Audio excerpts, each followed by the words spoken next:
ചേട്ടാ നമുക്ക് വീട്ടിൽ വെക്കാൻ പറ്റിയ ഇൻവെർട്ടർ ഉണ്ടോ അവിടെ? ഉണ്ടല്ലോ ചേട്ടാ, നമുക്ക് എങ്ങനത്തെ മോഡൽ വെക്കണ്ടേ? അത്യാവശ്യം കുഴപ്പമില്ലാത്ത മോഡലിന് എങ്ങനെയാ റേറ്റ് വരുന്നത് നിങ്ങളുടെ? നമുക്കൊരു 16,000 രൂപ തൊട്ട് സ്റ്റാർട്ടിങ് വരുന്നുണ്ട്. നമ്മുടെ വീട് 2 നില വീടാണോ? അതെ.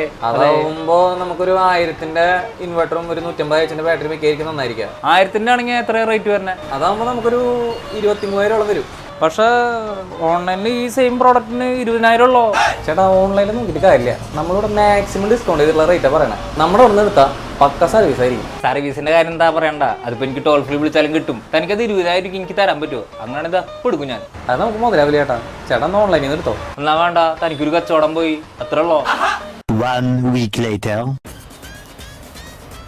ചേട്ടാ ഞാൻ കഴിഞ്ഞ ആഴ്ച ഇൻവെർട്ടർ എടുക്കാൻ അവിടെ വന്നിരുന്നു. മനസ്സിലായി. എന്നിട്ട് ഇൻവെർട്ടർ എടുത്തില്ലേ? എടുത്തു, പക്ഷെ അത് കംപ്ലൈന്റ് ആയി. എന്നിട്ട് ടോൾ ഫ്രീ കാര്യം വന്നില്ലേ? അതിനെ കോൾ എടുത്താലല്ലേ വരാൻ പറ്റുള്ളൂ. അതിനിപ്പോ എന്താ ചെയ്യേ? ചേട്ടൻ ഇവിടെ നിന്ന് ആരെങ്കിലും വിട്ടാ ഉപകാരമായി. ഇവിടെ നിന്ന് എടുത്തതിന് മാത്രമേ ഞങ്ങൾ സർവീസ് കൊടുക്കുള്ളൂ. ഓൺലൈനിൽ നിന്ന് എടുത്തതേ ടോൾ ഫ്രീ കാരെ വിളിച്ചോട്ടാ. അല്ലെങ്കിൽ പുതിയതൊരെണ്ണം എടുത്തോ. ഇതന്നെയല്ലേ ഞാൻ ഒന്ന് പറഞ്ഞത്. ഇപ്പൊ ഇരട്ടി ചെലവായില്ലേ?